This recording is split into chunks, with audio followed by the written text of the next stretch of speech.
The metallic clink of the key against the marble floor of the mansion made time stop. James froze, his heart pounding against his ribcage as his eyes locked with Sarah's across the opulent hall. His sister, draped in a blue silk dress and delicate jewelry worth more than he earned in months of grueling work, pretended not to recognize him. But it was her expression, an unmistakable flash of panic mixed with shame, that struck him like a physical blow, knocking the air from his lungs. "Is there an issue with the mechanic, dear?"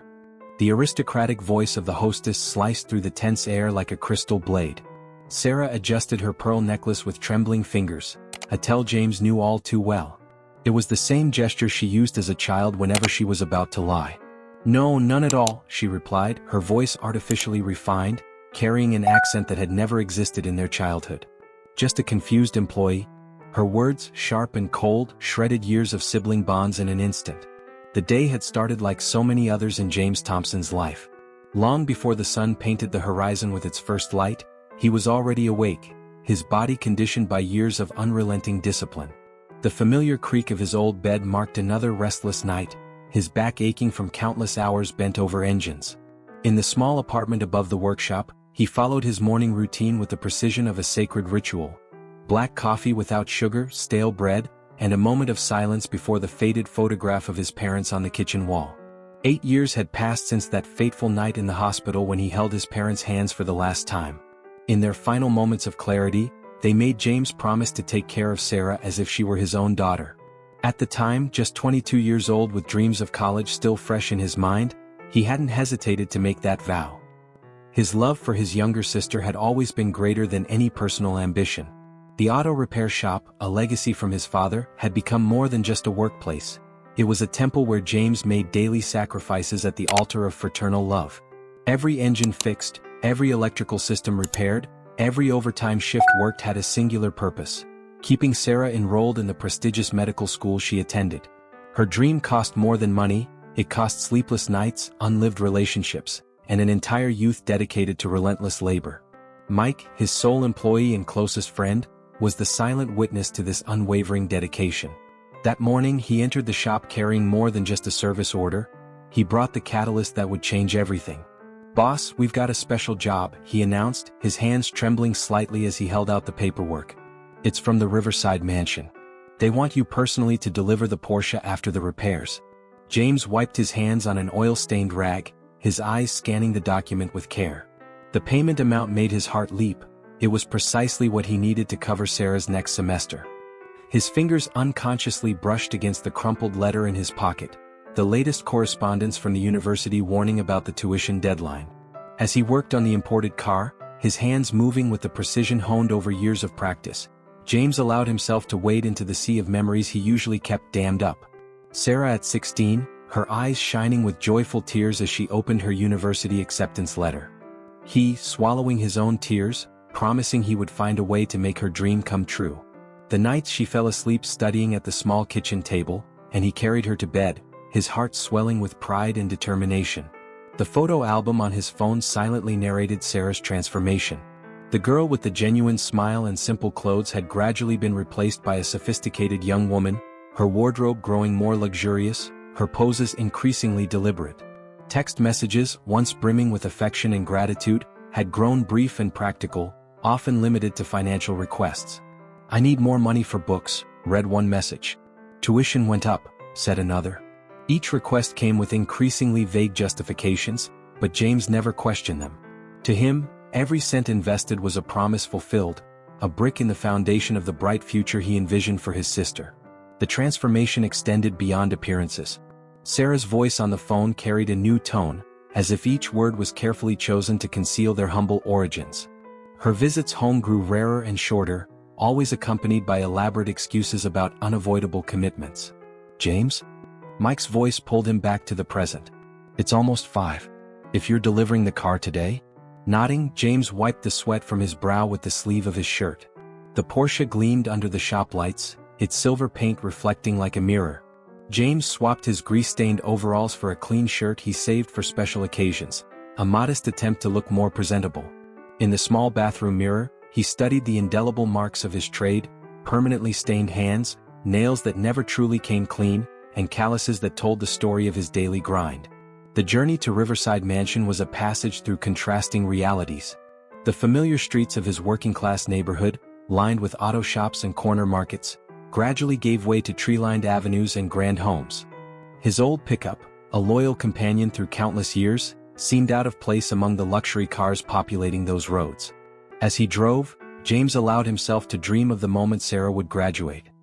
He imagined her in a traditional cap and gown, receiving her diploma, her smile as radiant as it had been when she was a child. In his daydream, she would look at him in the audience with pride, not shame, acknowledging that every callus on his hands had paved the way to that moment. The ornate gates of Riverside Mansion opened like doors to another world. The immaculate garden, adorned with fountains and sculptures, seemed plucked straight from a movie. A uniformed maid guided him through hallways adorned with artwork to the main hall, his work boots leaving barely perceptible marks on the Persian rug. And then he saw her, Sarah, his little Sarah, now a sophisticated stranger laughing amidst a group of elegant young people. A champagne flute rested in her delicate hands, her neck adorned with jewelry he could never afford. For a moment, the hum of the party vanished, and James could hear only the deafening beat of his own heart. When their eyes met, time seemed to freeze. In that suspended instant between recognition and denial, their entire history, the silent sacrifices, the whispered promises, the unconditional love, hung in the air like a storm on the verge of breaking. The key slipped from his numb fingers, and the metallic clang against the marble floor marked the beginning of a new chapter in their lives. A chapter where the price of pride would be measured not in dollars but in broken ties and shattered hearts. In the silence that followed, before Sarah uttered the words that would change everything, James already knew nothing would ever be the same. The altar of his sacrifices was about to crumble, and from the ruins, a painful truth about love, family, and the true cost of realizing dreams would emerge. The silence that followed was deafening. James felt the weight of every gaze upon him, some curious, others disdainful, as he bent down to retrieve the fallen key. His hands, marked by years of honest labor, trembled slightly. The contrast between his simple shirt and the guest's elegant attire had never felt so stark. Sarah kept a polite, artificial smile on her lips, but her eyes betrayed a storm of emotions. Beside her, a young woman in a designer dress leaned in to whisper something in her ear, prompting a forced laugh James had never heard before. It was a strange, unnatural sound, so far removed from the genuine laughter that used to fill their small kitchen on Sunday mornings. "Miss Bennet," James said, his voice steady despite the pain tightening his chest, "here are the keys to your Porsche.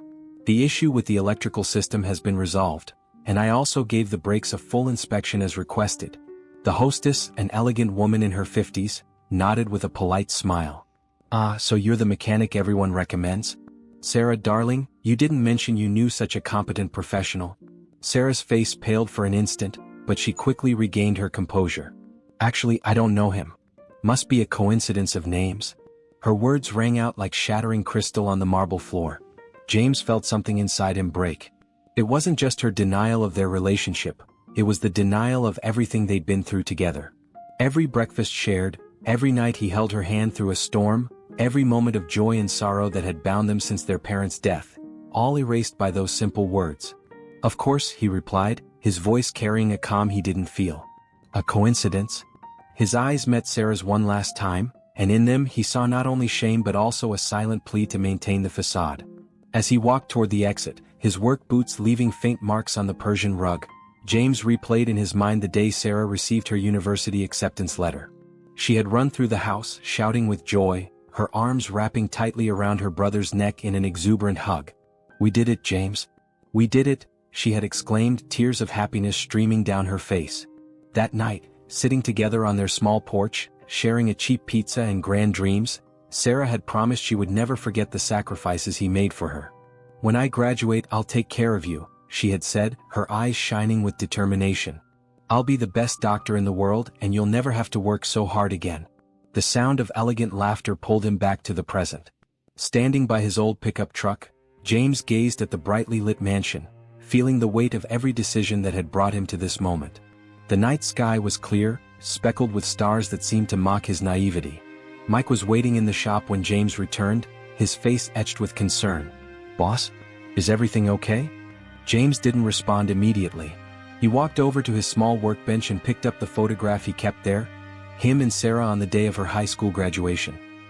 His fingers traced the contours of the genuine smile his sister wore in that frozen moment in time. "You know, Mike," he finally said, his voice low and measured, "sometimes we build entire castles on promises made with love. We pour every ounce of sweat, every moment of our lives into them, believing love will be enough. But it isn't always."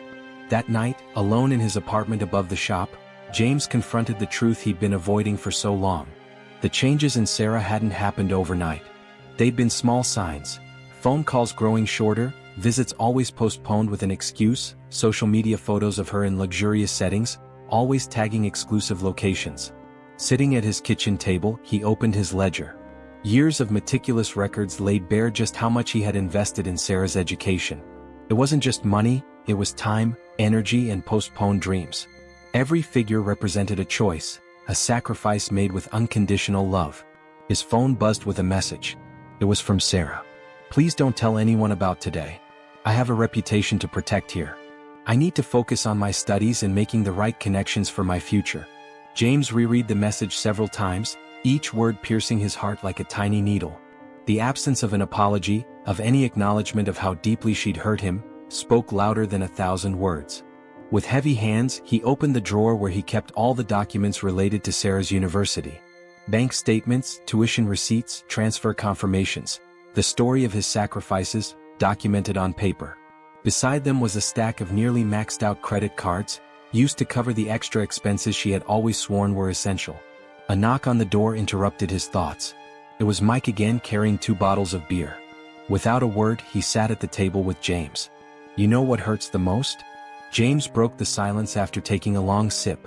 "It's not that she's ashamed of me. It's realizing that maybe I played a part in this. We gave her everything, our parents and I. We sacrificed it all so she could have more. And in the process, maybe we forgot to teach her the value of the things that truly matter." Mike listened in silence, offering the kind of presence that doesn't need words to be comforting. Through the window, they could see the city lights shimmering in the distance, each one representing a story, a life, a set of choices and consequences. "What are you going to do now?" Mike finally asked. James was quiet for a moment, his eyes fixed on the photograph of their parents. "Sometimes, loving someone means letting them face the consequences of their choices. I can't keep feeding this version of her that despises everything we are." The decision crystallized in his heart like frost on a winter morning. It wouldn't be easy, but it was necessary. Sarah needed to learn the value not just of the money he'd provided, but of the love she was rejecting. Grabbing a piece of paper, James began writing a letter to his sister. The words flowed from his wounded heart, not with anger but with love, sadness, and a renewed determination. It was time for both of them to learn a lesson about the true meaning of family, even if the process was painful. Outside, the night went on, indifferent to the dramas unfolding beneath its starry mantle. Somewhere in the city, at an elegant party, Sarah continued her performance of sophistication, unaware that she was about to face one of the greatest lessons of her life. And in a small kitchen above a mechanic's shop, a man was discovering that sometimes, the truest love is shown not in what we give, but in what we have the courage to withhold. The morning after the incident at the mansion, Sarah woke up in her luxurious apartment near campus, her head pounding not only from the hangover of the expensive champagne but from the weight of the choices she had made. The sun streamed through the large windows, ruthlessly illuminating every detail of the environment she had so carefully curated. The Italian-designed furniture, the French silk curtains, the expensive abstract paintings she barely understood but that her new friends insisted were essential for someone in her social circle. Her fingers slid across the Egyptian cotton duvet, a gift she had practically demanded from James last Christmas. Now, every luxury item in her apartment seemed to silently scream accusations of her betrayal. Her phone buzzed incessantly with dozens of notifications from the social circle she worked so hard to impress. But one message in particular made her heart freeze. The bank informing her that James's monthly transfer had not gone through. With trembling hands, Sarah tried to call her brother. Once, twice, 10 times. The voicemail picked up every time, James's familiar voice now sounding like a painful reminder of what she had thrown away. In her desperation, she sent messages that wavered between pleas and accusations. "Please call me. You can't do this to me. I have bills to pay. How can you be so selfish?" Meanwhile, in the small kitchen above the auto repair shop, James stared at his untouched cup of coffee, the black liquid reflecting his tired face after a sleepless night. The letter he had written lay on the table, each word carefully chosen, heavy with truths that had long needed to be said. Mike arrived early that morning as he had for the past 5 years. More than just an employee, he had become an anchor of sanity during tough times. He found James still sitting at the kitchen table, the white envelope between his calloused hands. "I need you to deliver this to the post office," James requested, his voice carrying a mixture of determination and pain. "It's for Sarah." Mike carefully took the envelope, understanding the weight of the moment without the need for words. "Are you sure about this, boss?" "For the first time in a long while, I am." James stood up, heading to the workshop. Work had always been his refuge, the place where things made sense, where problems had clear and straightforward solutions. In the days that followed, Sarah lived through a waking nightmare. Her calls went unanswered, her messages growing more desperate. It was only when the letter arrived that she truly understood the full extent of the change that was coming. James' letter, written with painful honesty, pierced through the layers of denial Sarah had built over the years. Each word was like a mirror forcing her to face her distorted reflection. Dear Sarah. I remember the day you were born as if it were yesterday. Dad drove me to the hospital, his hands shaking with emotion as he drove. When I first saw you, so small and perfect, I promised myself I would always protect you.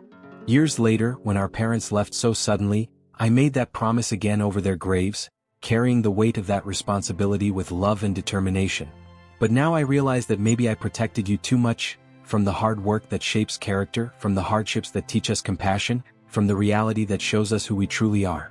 Every callus on my hands tells a story of love. Not just for the work I do with pride, but for you, for every opportunity one was able to provide for you. Every sleepless night, every dream delayed, every moment of exhaustion was a choice made with joy, because I believed I was giving you the wings you needed to fly. But last night, when I saw you deny not just my existence, but everything we built together, I realized I failed to teach you the most important lesson. That there is no greater dignity than being true to yourself and to your roots. So today, with the same love that made me work countless overtime hours, I need to give you something different. The chance to discover your own worth. From now on, there will be no more monthly transfers, no bill payments, no financial support. This isn't a punishment, Sarah. It's a gift. The opportunity to discover the strength that has always been within you but was hidden under layers of privileges that I, in my loving naivety, thought were necessary.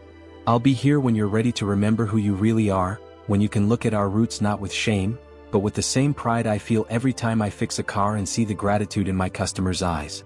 With eternal love, James Astrid. The words of the letter hit Sarah like successive waves of an unrelenting tide, each one bringing a new, painful understanding of who she had become. Sitting on the floor of her luxurious apartment, she looked around with new eyes, seeing for the first time the emptiness behind all that ostentation. The following days brought practical and painful lessons about the reality she had long ignored. Her credit card was declined at the fancy cafe where she used to have her special cappuccino with imported caramel syrup. The barista's smile, once so friendly, turned into an expression of poorly disguised disdain. Hurt friends from the privileged social circle began making increasingly less subtle comments about her repeated outfits, her absence from the most exclusive events. The receptionist at the luxury building where she lived grew noticeably colder now that the monthly gifts had stopped. Emma, who claimed to be her best friend and was the daughter of the owners of the mansion where the incident had occurred, was the first to explicitly show the distance. "You know how it is, Sarah," she said during an awkward lunch at the campus restaurant.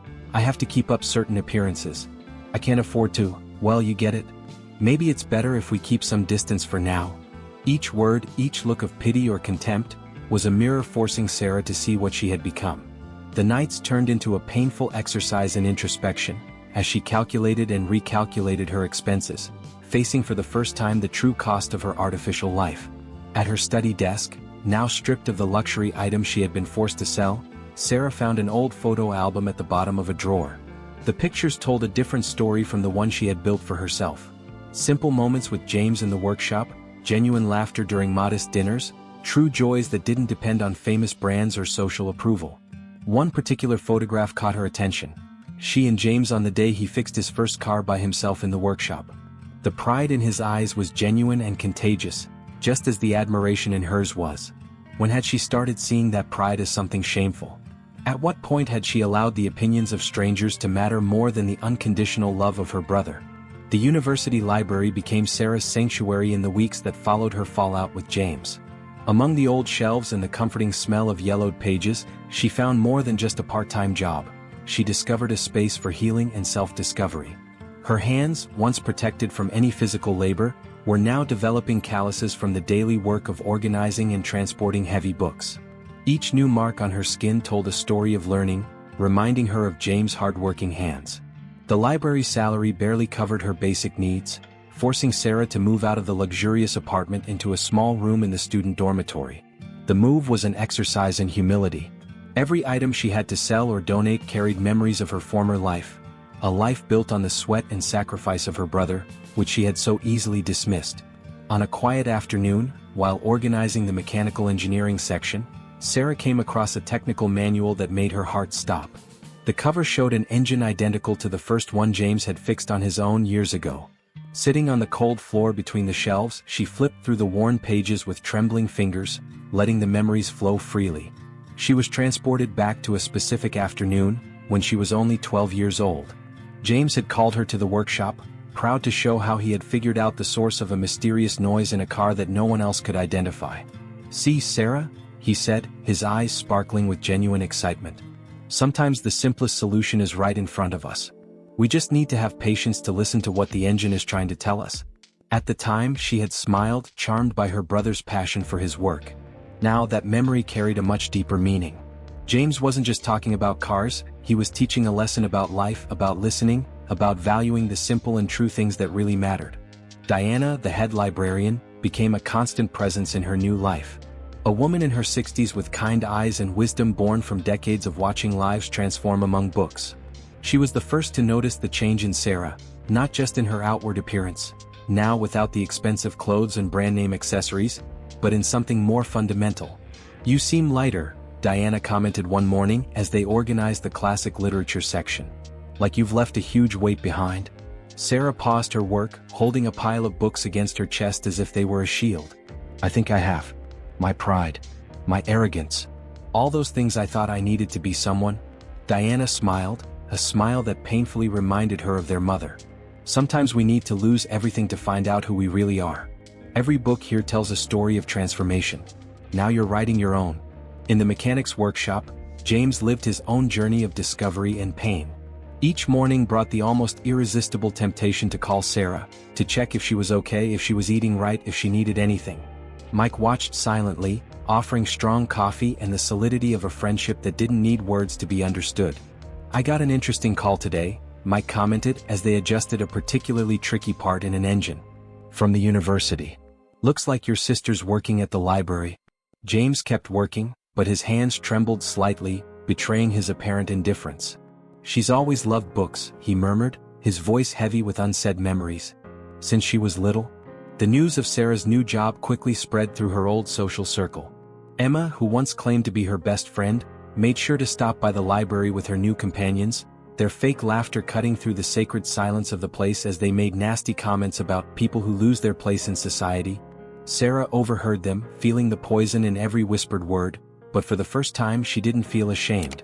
Instead, a wave of compassion washed over her. Compassion for people who measured human worth by the price of their clothes and the size of their bank accounts. People who lived trapped in a golden cage of appearances, just as she had. One evening, after her shift at the library, Sarah found Carol, a freshman in medicine who always sat at the back of the room during classes. Carol was struggling with a huge pile of books, clearly exhausted after a long day of balancing studies and work. "Let me help you," Sarah offered, taking half of the books. On the way to the student dorm, she learned that Carol worked as a waitress in 2 shifts to pay for college, studied through the nights, and still found time to care for her sick grandmother. "How do you do it?" Sarah asked, genuinely amazed by her colleague's strength. "It seems like so much to carry alone." Carol smiled, a tired but genuine smile that lit up her young face. "One day at a time. When you have a true dream, when you know exactly why you're fighting, the hard work doesn't feel as heavy." Those words struck Sarah like a bolt of clarity. Her dream of becoming a doctor had turned into an empty pursuit of social status, completely forgetting the true purpose of medicine. Helping people, making a difference in others' lives just like James did in his workshop. That night, sitting at her small desk in the dorm, Sarah began writing in a new journal. Each page was a silent conversation with James, words she still didn't have the courage to say in person. "Dear James, today I understood something you've been trying to teach me all these years. A person's worth isn't in the clothes they wear or the places they go. It's in the lives they touch, the hands they extend to help others, the courage to be true to themselves. Carol reminds me of you. She has the same quiet strength, the same tireless determination. When I see her studying after exhausting shifts at the restaurant, I think of all the nights you spend in the workshop working so I could have a better life. A life I wasted trying to be someone I'm not. I'm so ashamed of what I've become, of what I did with your love and sacrifices. But I also feel immense gratitude. Gratitude that you were strong enough to let me fall, to let me find my way back to the truth. In the workshop, James also spent sleepless nights thinking about his sister. On one of those sleepless nights, he found an old notebook of his father's, tucked away in a drawer of the workbench. Amid yellowed pages filled with numbers and calculations, there was a message that made him stop. The true legacy we leave isn't in the things we give our children, but in the lessons we help them learn on their own. Mike found James the next morning, asleep at the workbench, his father's notebook still in his calloused hands. Without making a sound, he covered his friend's shoulders with an old blanket they kept in the shop for the colder days. There, in the silence of that rising morning, two souls separated by distance but united by bonds stronger than blood began, slowly, to find their way back to each other. The autumn turned the university campus into a canvas of intense colors when Sarah finally found the courage to take the first step toward reconciliation. Sitting in her small dorm room, she counted for the 10th time the money she had saved in a simple envelope. 3 months' worth of library wages, saved penny by penny. It wasn't much compared to what James had invested in her education, but it represented something more valuable, the beginning of her journey of redemption. Diana, her supervisor at the library, noticed her restlessness during the morning shift. "Something special today?" she asked gently as they organized the classic literature section. "I'm going to see my brother," Sarah replied, her hands trembling slightly as she rearranged the books. "For the first time since, you know." Diana stopped her work, looking directly at Sarah. "True love is patient, dear. It waits for the right moment." At the campus cafe, Carol held Sarah's hands across the table, offering the silent support that only a true friend could provide. The smell of fresh coffee filled the air as students hurried by, oblivious to the drama unfolding at that small table. "What if he doesn't want to see me?" Sarah whispered, her voice heavy with fear. "What if it's too late to fix what I've broken?" Carol squeezed her hands more tightly. "You know what I learned taking care of my grandmother? That true love always leaves a door open, even if it's just a crack." In the mechanics workshop, James worked in silence, his hands moving with their usual precision over the engine of an old Chevrolet. Mike noticed how he had been checking his phone more often in the past few days, as if he were waiting for something, or someone. "This car," James commented softly, breaking the silence of the morning, "reminds me of the first one I fixed with my dad." Sarah was 8. She used to sit in that seat over there, drawing and making up stories about every car that came in. Mike smiled, recalling those simpler times. "She used to say that each engine had its own song, remember? That our job was to help them sing right again." The sound of hesitant footsteps at the shop's entrance made both men turn. Sarah stood there, a sight so different from the sophisticated young woman of months ago. She wore simple jeans and a basic t-shirt, her hair pulled back in a no-nonsense ponytail. Her eyes, free from the expensive makeup she once wore like a mask, met James's and time seemed to stop. "Hi," she said softly, her voice barely a whisper. "Can I come in?" James stood still for a moment, his hand still holding the tool he was using. Mike, sensing the weight of the moment, quietly withdrew to the back of the shop, leaving the siblings alone with years of unspoken words. Sarah took a few steps into the familiar space, the smell of oil and metal bringing a wave of memories. How many afternoons had she spent here watching James and their dad work? How many precious moments had she wasted in her blind pursuit of social acceptance? "I brought this," she said, extending the envelope with trembling hands. "It's what I managed to save working at the library. I know it's not much, nowhere near what you invested in me, but—" "I don't want your money, Sarah," James interrupted her, his voice softer than she expected. "I know," she replied, tears beginning to well up in her eyes. "But I need to do this. Not for the money itself, but for what it represents. Every penny here comes from my own work. Honest work, just like you and Dad always taught me." James looked at his own hands, stained with the grease from a day's work. "How's it going? At the library?" "Different," Sarah admitted, a small smile forming between the tears. "It's hard sometimes, but good. Diana, my supervisor, has taught me a lot. Not just about books, but about life, about being true to myself." The silence that followed was no longer as heavy as before. It was a silence full of possibilities, of words that needed to be said but were still searching for their form.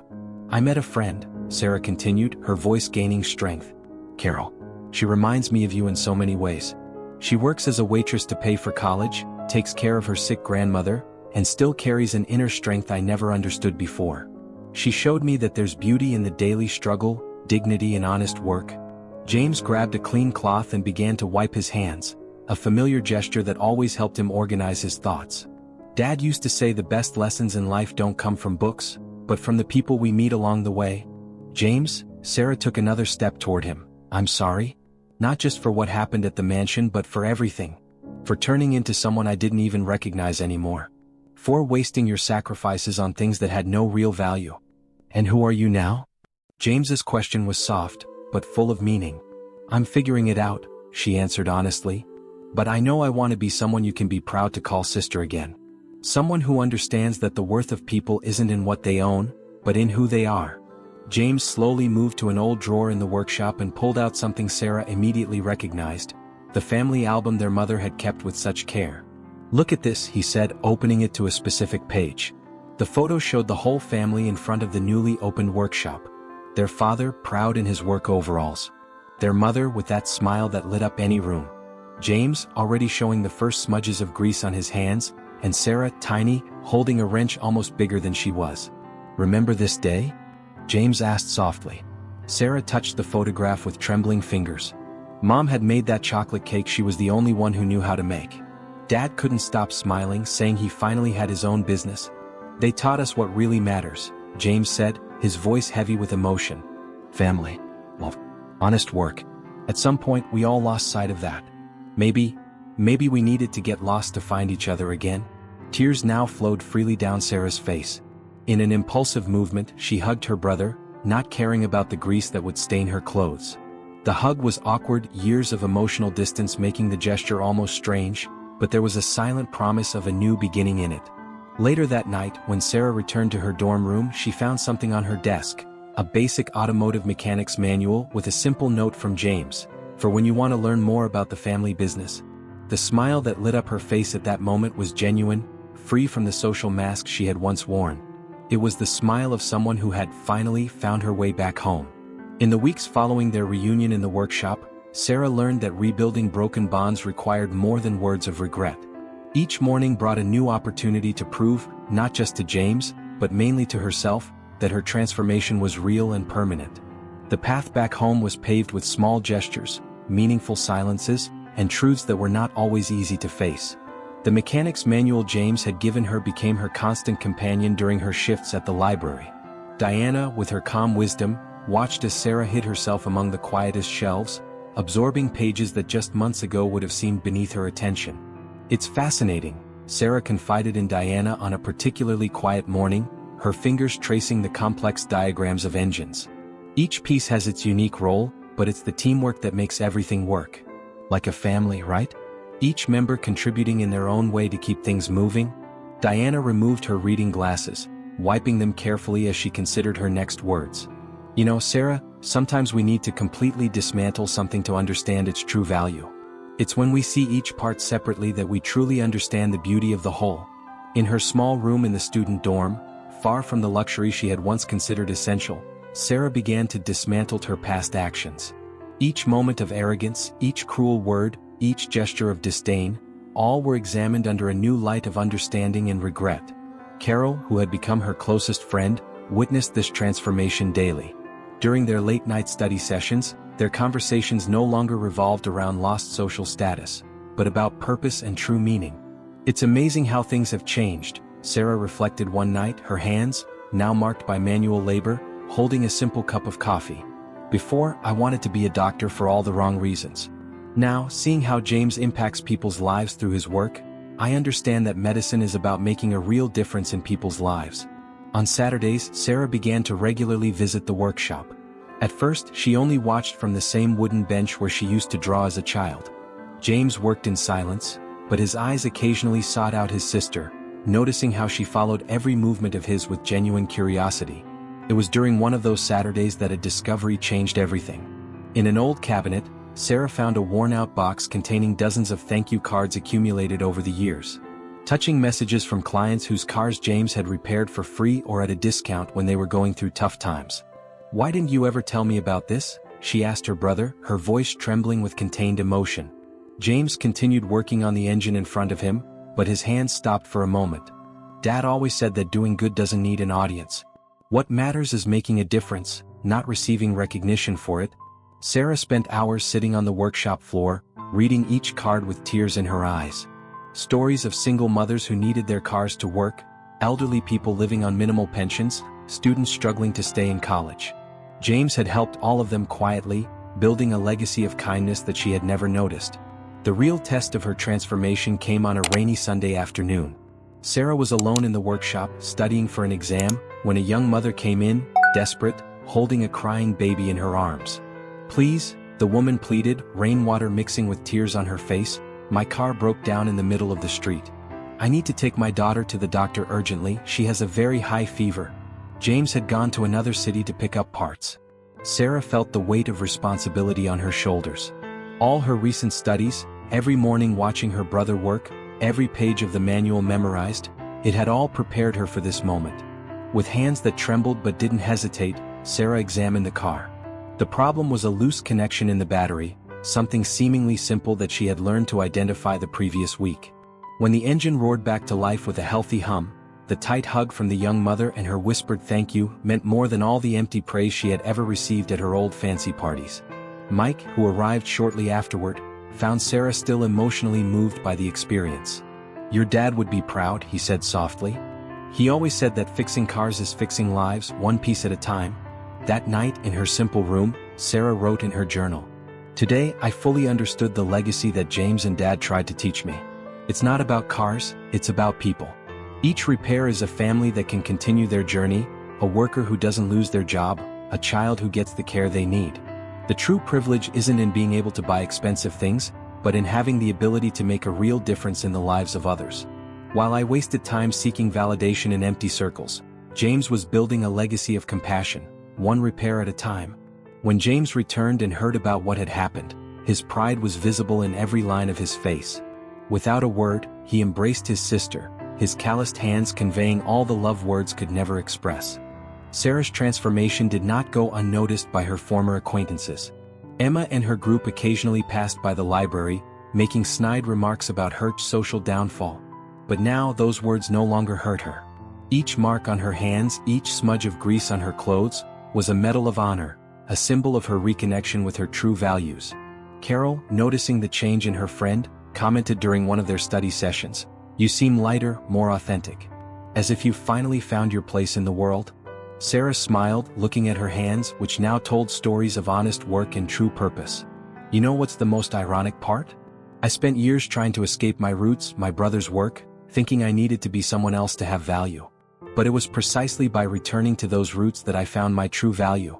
As nights in the workshop had become special moments of connection between the siblings, James patiently taught every detail of the trade, and Sarah absorbed each lesson with a humility and interest that surprised them both. On the walls of the workshop, the old family photos came to life again, no longer as painful reminders of a past denied, but as silent witnesses to a circle that was closing. On one of these nights, while they were putting away the tools, James broke the comfortable silence. "You know, Dad always said that some things have to break for us to learn to fix them the right way." Sarah looked at her brother, her eyes shining with unspoken tears. "I think he was talking about much more than cars, wasn't he?" James nodded, a gentle smile on his tired face. "He was always wiser than we realized. And now, looking at you here, I understand even better what he meant." Spring transformed the university campus into a garden of possibilities. Sarah stood before the mirror in her simple dorm room, adjusting the gown that represented not just her academic achievement, but her complete personal transformation. The black fabric fell softly over her shoulders, carrying the weight of a journey that had begun with pride and ended with humility. Her hands, now marked by 2 years of work in the workshop with James, trembled slightly as she fastened the cap. On the nightstand lay a special envelope, her final tuition payment, paid entirely with her own work at the library and the extra hours she dedicated to the workshop. Every penny represented a lesson learned, every note a part of her redemption. Diana had arrived earlier that morning, bringing a small golden pin in the shape of a book. "So you never forget where your transformation began?" said the librarian, her eyes shining with maternal pride. Sarah hugged her tightly, silently thanking her for all the conversations, advice, and moments of understanding shared between the library shelves. Carol burst into the room without knocking, as she always did, carrying a bouquet of wildflowers she had picked along the way. Her eyes were already teary before she even saw Sarah fully dressed.